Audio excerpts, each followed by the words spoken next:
Hey everyone, I just hopped off playing Black Ops Cold War Alpha on PlayStation 4 that just released a couple of hours ago, and I just wanted to make a quick first impressions kind of video, and I also got some gameplay captured, so I'll show you everything as we go through it. Modern Warfare changed things up, right? And Black Ops Cold War kind of feels like it's going back to some stuff that traditional Call of Duty introduced. So for example, the first thing that you're gonna notice if you're hopping off from Modern Warfare is the doors are not openable. I know it's just such a simple thing, but I did catch myself running into doors and I was like, aren't you supposed to open? Because I mean, in Modern Warfare, I really enjoyed just running around, breaking doors, and you know, the whole slam sound effect has some magic to it, I guess. So I had to get used to, you know, the doors being opened or closed, depending on the map design. But yeah, you'll just keep that in mind. Another thing is that the minimap is back. I know that a lot of people were, you know, kind of vocal about how Modern Warfare tried to make the game more realistic by disabling the minimap and only enabling it when the UAV was called in. But yeah, Black Ops Cold War just throws all of that out the window and the minimap is back. Enemies show up as red dots unless they have perks to counter that, so you know, classic Call of Duty. So these are like the two main things that I've noticed since I played a lot of Modern Warfare as of late, and boy, I mean, I'm not gonna lie, playing this alpha kind of made me want to play Modern Warfare. I don't know why. But yeah, I mean, it's an alpha. I do understand that we still have some time until the game is, you know, released. And yeah, there are some glitches and things that I think they should improve and definitely do some touch-ups. For example, I did have, there were things that I enjoyed and there were things that I hated. For example, the reload animation. The number one thing that triggered me the most during my gameplay of the alpha was how sprinting cancelled the reload. And yeah, sure, it's common knowledge, right, that when you reload and you start sprinting, you just cancel it out. But in my case, I've noticed that when I was playing with an AK-47U, after the animation was completed, I would automatically start sprinting. But it turns out after the animation is completed, you have to give it like half a second for the whole ammo counter to go from whatever you had to the full magazine capacity. And that cost me a lot of deaths because I was like, oh shit, turns out I didn't reload after all. Very small detail that I've noticed, but also that triggered the hell out of me was the player nameplates are so weirdly placed on the left side. Sometimes, at the beginning at least, before I got used to it, I kind of thought that my teammates were enemies, but then you take a better look and they're like, oh, okay, so your name is like far on the left. Another glitch, if you're gonna be hopping into the alpha, let me just warn you that at the time being, there is this little glitch where motion blur gets re-enabled after every single game, so you just have to go into the settings when you begin a new match and just disable it because it's gonna be enabled by default. And yeah, that drove me nuts until I realized that, oh, okay, so the motion blur likes to make a comeback every single game. What I did like is that I've noticed right off the bat that enemy footsteps are actually very loud, and it's compared to Modern Warfare, it was easier to pinpoint where the enemies were. So really enjoyed that. What I didn't like is that it felt a lot like Black Ops 4, and I'm not a huge fan of that. It honestly, sliding especially, sliding feels like it's ripped off straight of Black Ops 4.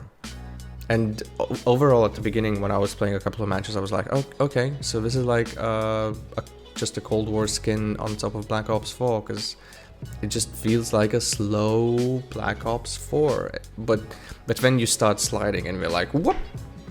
It just feels out of place. I really hope that maybe they're gonna tweak it a little, because at the moment it's just, Other thing that was changed is that the best play is back.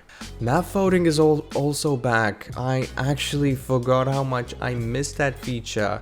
So yeah, after each round, after each match, the whole lobby basically just chooses what the next map should be. You can choose from, you know, what the game wants the next map to be, or everybody can vote on the previous map to be replayed. So I actually did like that. But what that meant is that during the alpha, I didn't get to play all of the maps because there seemed to be some favoritism in the alpha. So the maps that I did end up playing the most were Armada and Moscow.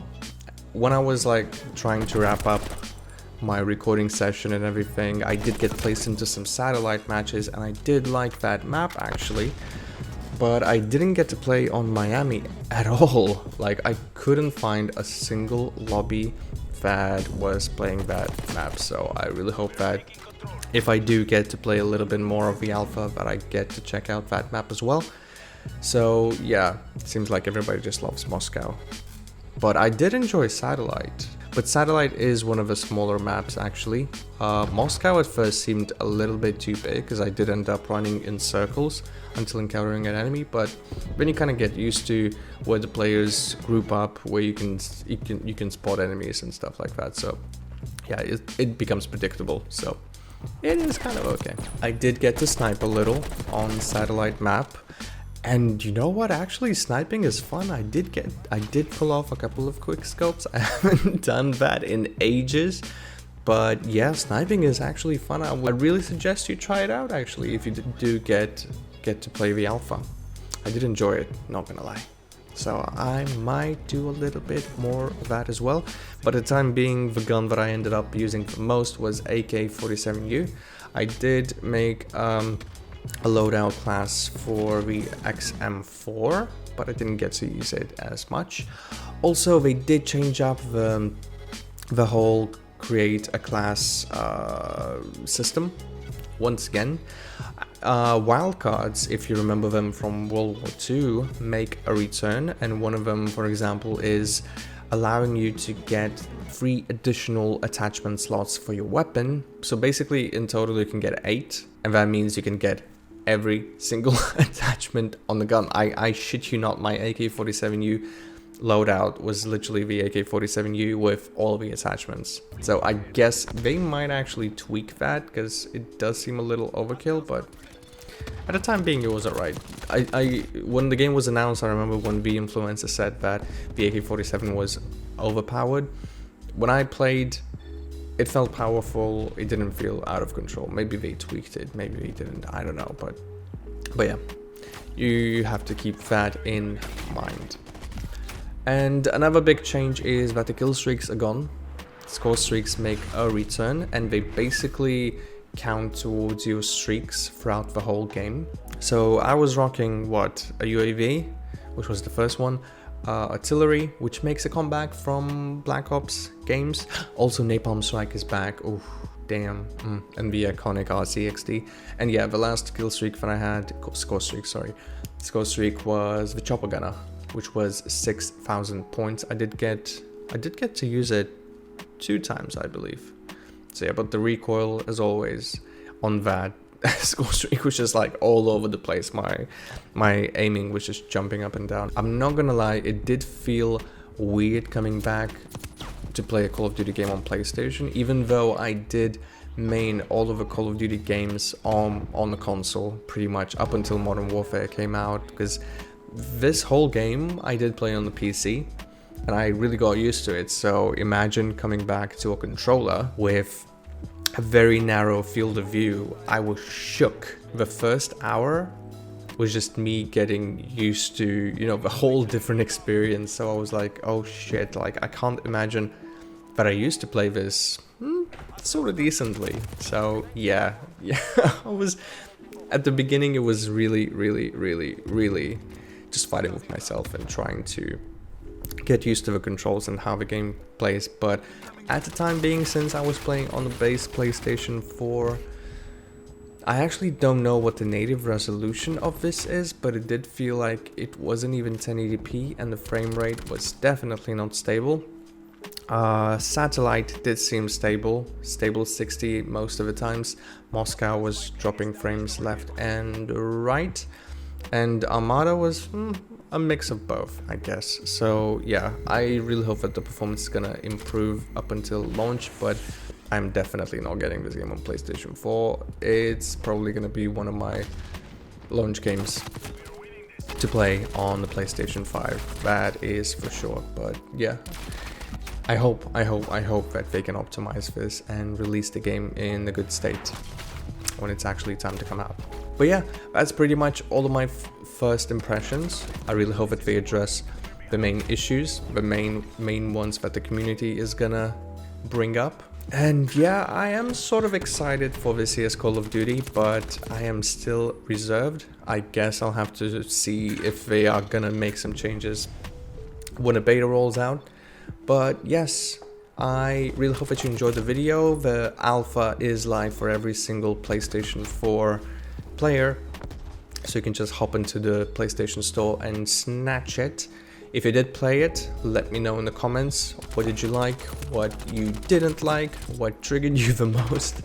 And yes, if you want to keep the conversation going, you can follow me on Twitter at twitter.com/MikolajGX, as well as on Instagram at Catharsis, and of course Twitch at twitch.tv/MikolajGX. Join the Discord community if you have a place for yet another server. I'll leave all of the links in the description for your convenience. I love you. I really hope that you enjoyed the video. If you did, likes would be appreciated, and subscribes as well. I'm actually gonna go and try to edit this video tonight, so it's gonna be a long night. It's actually 2 AM right now as I'm recording this. So yeah, stay awesome. Until next time, bye for now.